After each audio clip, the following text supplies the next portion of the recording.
यही समय है, वृद्धावस्था और मृत्यु से, दुर्गति से अपने को बचा लो।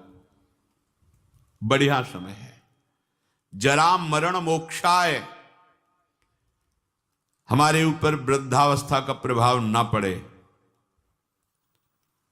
बोले हमने तो बड़े बड़े भजनानंदियों के शरीर को वृद्ध होते देखा है। तो शरीर को बोल रहे हैं क्या? वो अपने पे बोल रहे हैं।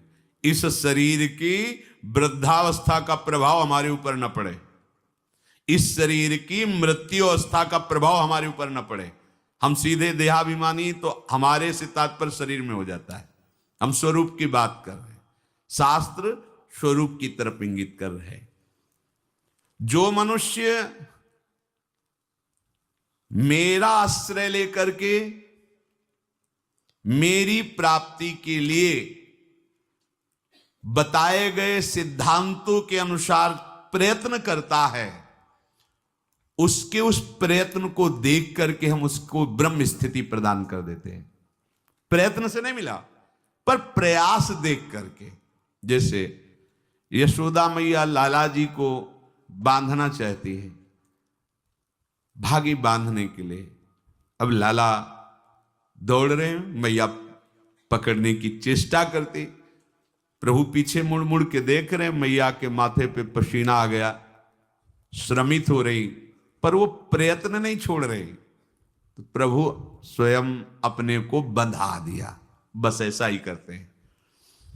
जब उपासक हार नहीं मानता, हर कष्ट सहता है, किसी प्रलोभन में रुकता भी नहीं है, प्रयत्नशील रहता है भगवत प्राप्ति के लिए, तो प्रभु उसके प्रयत्न को देखकर द्रवित हो जाते हैं और अपने आप को प्रकाशित कर देते हैं। अगर हम प्रमाद स्थिति में रहेंगे तो असाधन होता रहेगा, तो असाधन अर्थात पाप, पाप होता रहेगा तो भजन में प्रवृत्ति ही नहीं होगी। पाप रहित जीवन ही दृढ़ भजन के योग्य होता है। बहुत सावधान रहना चाहिए, कोई भी असत क्रिया नहीं हो। बहुत बड़ा इनका दंड मिलता है, ये जीव जानते नहीं, अज्ञान की धरा में मनमानी आचरण करते रहते हैं। भयंकर गतियां, इन सबसे हमें मुक्त होने का अवसर मिला है। जो मेरा आश्रय लेकर के मेरे द्वारा बताए हुए सिद्धांतों का, प्रभु ही संत रूप में, गुरुदेव के रूप में, शास्त्र के रूप में, ब्रह्म ऋषियों के रूप में हमें मार्ग बताते हैं, हम प्रयास करें, पूर्णता उनकी तरफ से हो। हम शरणागति का प्रयास कर रहे हैं, पूर्णता उनके हाथ में है। हम उनकी प्राप्ति का प्रयास कर रहे हैं, ये उनके हाथ की बात है। कब कैसे हमें मिलेंगे, कौन सी स्थिति देंगे, ये उनके ऊपर की बात। हमें उसका चिंतन नहीं करना, हमें ये चिंतन करना है कि आराध्य देव के सिवा और कुछ चिंतन ना होने पावे। उस ब्रह्म को, संपूर्ण अध्यात्म को और संपूर्ण कर्म को वो जान जाते हैं। जरा मरण मोक्षाय मामाश्रित यतन्तिते, ये वृद्धावस्था और ये मरण अवस्था, जीते जी मुक्ति प्राप्त करने के लिए मानव देह मिला है।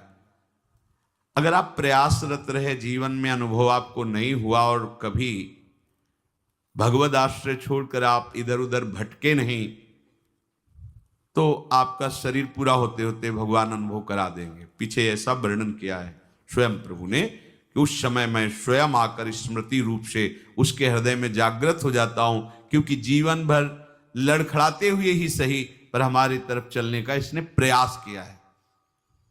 पर हमने महापुरुषों के मुख से सुना है कि जो उपासक बाल्यावस्था से ही भगवान के मार्ग में लगे हैं, उनको इस बात पर नहीं संतोष कर लेना चाहिए कि मरने के बाद भगवान मिलेंगे। नहीं, जीते जी अनुभव करना है। शरीर छूटने के पहले ही हमें शरीर छोड़कर वो स्थिति प्राप्त करनी है जो भागवतिक स्थिति है, बिल्कुल सच्ची। ये शरीर ऐसे ही अनुभव होने लगता है जैसे कोट, शर्ट, बनियान। स्थूल शरीर कोट, सूक्ष्म शरीर शर्ट, कारण शरीर बनियान, लेकिन पहनने वाला अलग है। पहनने वाला न कोट है, न शर्ट है, न बनियाइन है, बिल्कुल अलग प्रतीत होने लगता है। अपना स्वरूप अपने आप से अनुभव में आता है, किसी इंद्रियों के द्वारा नहीं, किसी करण के द्वारा नहीं। अपने स्वरूप का अनुभव अपने स्वरूप से ही होता है, अपने से ही अपने का अनुभव होता है, इसमें किसी अन्य का सहयोग नहीं है। फिर ये साधना क्यों है? क्योंकि ये पवित्र हो जाएं। ये पवित्र हो जाएंगे तो अपने स्वरूप में लय हो जाएंगे, शांत हो जाएंगे। जैसे शांत जल में ही हम देख सकते हैं, ऐसे शांत अंतःकरण में ही सारे भावों का प्रादुर्भाव होता है। इसीलिए भक्ति में भावों में सबसे पहले रखा गया शांत भाव, फिर दास सख्य वात्सल्य कांता सहचरी आदि। शरीर की मृत्यु के पहले ही शरीर का राग नष्ट हो जाए, ये साधना की फलवृत्ति है। जो जीवन में साधना की है, अब शरीर से ऐसा नहीं कि जिसका शरीर राग खत्म हो जाता है उसे पीड़ा ही नहीं होती, ऐसा नहीं है।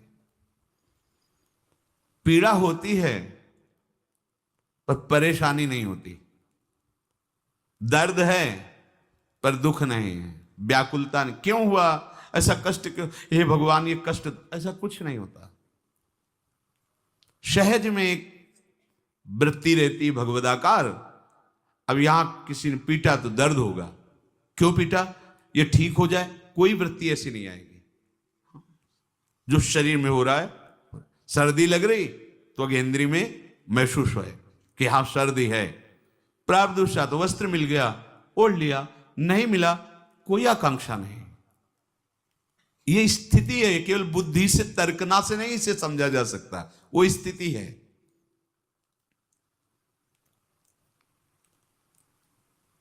तात्पर्य यह हुआ कि इस मनुष्य शरीर से वृद्धावस्था आने के पहले और मृत्यु अवस्था आने के पहले भगवत प्राप्ति कर लो। बात समझो, ये जो लोग भूले हुए हैं ना कि ये यौवन अवस्था भोगों के लिए है, बड़े बूढ़े शिक्षा देते हैं, अरे तुम तो अभी तुम्हारी तो खेलने खाने की उम्र, भजन की उम्र है तुम्हारी, तो उनसे पूछो जो उपदेश दे रहे खेल, तुम्हारी उम्र कौन सी है? तुम करते हो भजन, तुम भगवत चिंतन में रखते हो, पर वो वहां उत्तर देने की सामर्थ्य नहीं, इसलिए वो बोल नहीं पाते। नहीं, बड़े बुजुर्ग जो समझाते हैं तुम्हारी भजन करने की उम्र थोड़ी है, तो हे पूज्यवर आपकी उम्र कौन सी है और अब आप क्या कर रहे हैं? भजन कोई खेल खिलौना नहीं है। जब तक आपने पूर्वाभ्यास नहीं किया तो आपका भजन जीवन में आगे नहीं होने वाला। ये भूल जाओ कि लड़का बच्चा परिवार और इनके सब ब्याह बर और सब होने के बाद बुढ़ापे में आराम से जाकर वृंदावन में फ्लैट लेंगे और खूब भजन करेंगे। भूल जाओ, फ्लैट ले सकते हो, आओगे लेकिन यहां प्रपंच ही करोगे, भजन नहीं कर पाओगे। सत्संग में बैठोगे सो जाओगे, शब्द समझ में नहीं आएगा क्योंकि अभ्यास ही नहीं किया है। चार बूढ़े बैठ करके अपनी बहू और लड़का बच्चा की बातें करोगे, प्रिया प्रीतम की बातें कभी नहीं कर पाओगे। देख लेना, जीवन में देख लेना, यदि जीवन में तुमने भजन का अभ्यास नहीं किया तो वृद्धावस्था में भजन नहीं होगा।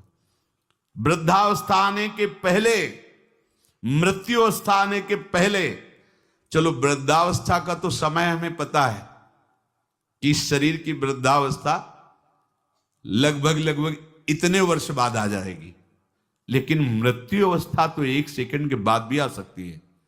इसलिए हमारा ये जो वर्तमान समय चल रहा है, ये भगवदाकार वृत्ति से युक्त होना चाहिए। वृद्धावस्था के आने के पहले भगवत प्राप्ति कर ले, ये बात तो समझ में आ जाती है कि 60, 70, 75, 80 इसी को वृद्धावस्था कहते हैं। आजकल तो 60, 70 में राधे श्याम हो जाता है। अब तो जवाने नहीं समझ में आते कि जवान कौन है भाई, कैसे समझ में आएंगे जवान? 15-16 की अवस्था आप अभी सुने थे प्रश्न उत्तर में, एक ने कहा हमें बहुत निगेटिव विचार आते हैं। तो भैया ये तो पाप का लक्षण है। आप पाप कर्मों से अपनी वृत्ति को हटाइए, नहीं तो नकारात्मक सोच आपको नष्ट कर देगी। क्या करते हो तुम? उनका 5 बार हस्तमैथुन नियम से रोज करता हूं। अब आप विचार करो, इस विषय पर ना तो कहीं चर्चा होती है और ना कहीं कहा जाता है। छोटे छोटे बच्चे ऐसी निकृष्ट आदत को प्राप्त हो गए, अब ये जवान होंगे, अब इनमें भगवदानंद की आकांक्षा जागृत होगी, ये कहीं सतमार्ग जान पाएंगे? कदापि नहीं, जीवन ही नष्ट कर दिया। शास्त्रीय सिद्धांत है, गुरुकुलों में इसीलिए बच्चों को रखा जाता था, चाहे राजा के हो चाहे प्रजा के हो। ब्रह्म ऋषियों के शासन में 20-25 वर्ष तक ब्रह्मचारी रहे, वृत्ति निवृत्ति मार्ग पर तो वैरागी बन गए, प्रवृत्ति मार्ग पर तो गृहस्थ में गए। कुछ समय तक गृहस्थ में रहने के बाद स्वतः पूर्वाभ्यास ब्रह्मचर्य का उनका जागृत हो जाता और वो चौथी अवस्था तक भगवत साक्षात्कार कर ही लेते, क्योंकि नींव बड़ी मजबूत थी। अब छोटे छोटे बच्चे स्मार्ट मोबाइल, आचरण, गंदे दृश्य देख देख करके गंदे कर लेना, कैसे उनके अंदर ये बात आएगी कि वृद्धावस्था पहले भगवत प्राप्ति कर लें? जरूरत ही नहीं भगवत प्राप्ति की, उनको आकांक्षा ही नहीं, जानते ही नहीं भगवत प्राप्ति क्या है, क्यों करना चाहिए। वो बस वो चाहते हैं, जो दृश्य देखते हैं वही करना चाहते हैं, जो सुनते हैं, जो बोलते हैं वही चिंतन होता, जीवन एकदम नरक बन जाता है। भगवत प्राप्ति की आकांक्षा उसके हृदय में होती है, ध्यान से सुनना। पर नारी पर पुरुष त्याग कर, सेवन करो शुद्ध गृह धर्म, निज पर धर्म नाश के साधन, करो कभी भी नहीं कुकर्म। यदि आपको इसी जन्म में उत्तम स्थिति को प्राप्त करना है तो चाहे गृहस्थ हो चाहे विरक्त हो, कभी